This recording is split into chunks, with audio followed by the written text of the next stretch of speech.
ಒಂದಷ್ಟು ಡೆವಲಪ್ಮೆಂಟ್ ಆಗ್ತಾ ಇದೆ. ಈಗ ಮತ್ತೊಂದು ನೋಡಿ, ಧರ್ಮಸ್ಥಳ ಪರ ಈಗ ಆಂಧ್ರ ಡಿಸಿಎಂ ಪವನ್ ಕಲ್ಯಾಣ್ ನಿಂತಿದ್ದಾರೆ. ಶ್ರೀ ಕ್ಷೇತ್ರ ಧರ್ಮಸ್ಥಳಕ್ಕೆ ಬಂದು ಮಂಜುನಾಥನ ಸನ್ನಿಧಾನಕ್ಕೆ ನಟ ಪವನ್ ಕಲ್ಯಾಣ್ ಎಂಟ್ರಿ ಬರ್ತಾ ಇದ್ದಾರೆ. ಇವತ್ತು ಸಂಜೆ ಸುಮಾರು 5 ಗಂಟೆ ಅಷ್ಟೊತ್ತಿಗೆ ಪವನ್ ಕಲ್ಯಾಣ್ ವಿಶೇಷ ಪೂಜೆಯನ್ನ ಮಾಡ್ತಾರೆ ಮಂಜುನಾಥನ ಸನ್ನಿಧಾನದಲ್ಲಿ. ಕ್ಷೇತ್ರದ ವಿರುದ್ಧ ಅಪಪ್ರಚಾರ ಸಂಬಂಧ ವಿಶೇಷ ಪೂಜೆಯನ್ನ ಸಲ್ಲಿಕೆ ಮಾಡೋದಕ್ಕೆ ಈಗ ಏನೇನು ತಯಾರಿ ಬೇಕೋ, ಸಿದ್ಧತೆಗಳು ಬೇಕೋ ಎಲ್ಲವನ್ನೂ ಕೂಡ ಮಾಡ್ಕೊಳ್ತಾ ಇದ್ದಾರೆ. ಸಂಜೆ ಅಷ್ಟೊತ್ತಿಗೆ ಧರ್ಮಸ್ಥಳ ದೇಗುಲದ ಮುಂಭಾಗದಲ್ಲಿ ವಿಶೇಷ ಆರತಿ ಸೇವೆಯನ್ನು ಕೂಡ ಪವನ್ ಕಲ್ಯಾಣ್ ಅವರಿಂದ ನೆರವೇರುತ್ತೆ. ಇದ್ರ ಬಗ್ಗೆ ಇನ್ನಷ್ಟು ಡೀಟೇಲ್ಸ್ ಕೊಡ್ತಾರೆ ನಮ್ಮ ಪ್ರತಿನಿಧಿ ರೂಪೇಶ್ ಬೈಂದೂರು ಲೈವ್ನಲ್ಲಿ. ರೂಪೇಶ್, ಧರ್ಮಸ್ಥಳ ವಿರುದ್ಧ ಅಪಪ್ರಚಾರ ಆಗ್ತಾ ಇರೋ ಸಂಬಂಧ ಒಬ್ಬೊಬ್ಬರೇ ನಾಯಕರು, ಗಣ್ಯರೆಲ್ಲರೂ ಆಗಮಿಸ್ತಾ ಇದ್ದಾರೆ ಧರ್ಮಸ್ಥಳ ಪರವಾಗಿ ನಿಂತ್ಕೊಳ್ಳೋದಕ್ಕೆ. ಅದೇ ರೀತಿಯಾಗಿ ಈಗ ಪವನ್ ಕಲ್ಯಾಣ್ ಅವರು ಕೂಡ. ಸೊ ಬರುವಂಥ ಸಂದರ್ಭ, ಯಾವ ರೀತಿ ಸಿದ್ಧತೆ, ಎಷ್ಟೊತ್ತಿಗೆ ಪೂಜೆ, ಏನೇನು ಕತೆ?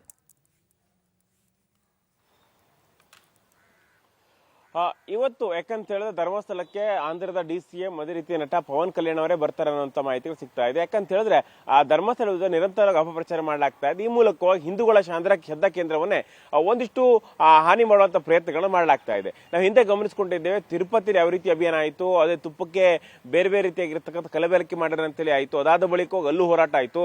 ಆ ಹೋರಾಟದಲ್ಲೂ ಕೂಡ ಪವನ್ ಕಲ್ಯಾಣ್ ಭಾಗಿಯಾಗಿದ್ರು. ಇದೇ ರೀತಿ ಹಿಂದೂ ಪರ ಹೋರಾಟಕ್ಕೆ ಸಾಕಷ್ಟು ಬೆಂಬಲವನ್ನು ಕೊಡ್ತಾರೆ. ಈ ಧರ್ಮಸ್ಥಳ ಹೋರಾಟಕ್ಕೂ ಕೂಡ ಈಗ ಪವನ್ ಕಲ್ಯಾಣ್ ಬೆಂಬಲ ಕೊಟ್ಟಿದ್ದಾರೆ. ಇವತ್ತು ಪವನ್ ಕಲ್ಯಾಣ್ ಸಂಜೆ 5:30ಕ್ಕೆ ಧರ್ಮಸ್ಥಳಕ್ಕೆ ಬರ್ತಾರೆ. ಧರ್ಮಸ್ಥಳ ಎದುರುಗಡೆ ಆರತಿ ಸೇವೆಯನ್ನು ಕೂಡ ಮಾಡ್ತಾರೆ. ಈ ಮೂಲಕವಾಗಿ ಧರ್ಮಸ್ಥಳದ ಪರ ನಾವಿದ್ದೇವೆ, ಧರ್ಮಸ್ಥಳ ಅಥವಾ ಹಿಂದೂಗಳ ಶ್ರದ್ಧಾ ಕೇಂದ್ರ ವಿರುದ್ಧವಾಗಿ ಯಾರಾದ್ರೂ ಅಪಪ್ರಚಾರ ಮಾಡಿದ್ರೆ ಅಥವಾ ಷಡ್ಯಂತ್ರ ಮಾಡಿದ್ರೆ ಅದನ್ನ ಸಹಿಸೋದಿಲ್ಲ ಅಂತೇಳಿ ಸಂದೇಶವನ್ನು ಕೊಡ್ಲಿಕ್ಕೆ ಬರ್ತಾ ಇದ್ದಾರೆ. ಹೀಗಾಗಿ ಇನ್ನೂ ಕೂಡ ಈಗ ಭದ್ರತೆ ಎಲ್ಲ ತಯಾರಿಗಳೆಲ್ಲವೂ ಕೂಡ ಆಗ್ತಾ ಇದೆ. ಸಂಜೆ 5:05 ಅಷ್ಟೊತ್ತಿಗೆ ಪವನ್ ಕಲ್ಯಾಣ್ ಅಭಿಮಾನಿಗಳು ಸಾಕಷ್ಟು ಜನ ಧರ್ಮಸ್ಥಳಕ್ಕೆ ಬರ್ತಾರೆ. ಈ ಮೂಲಕವಾಗಿ ಧರ್ಮಸ್ಥಳದ ಪರ ನಾವಿದ್ದೇವೆ ಅನ್ನೋ ಸಂದೇಶವನ್ನ ರವಾನಿಸ್ತಾರೆ. Sharath. Okay, thank you Rupesh ಡೀಟೇಲ್ಸ್ಗಾಗಿ.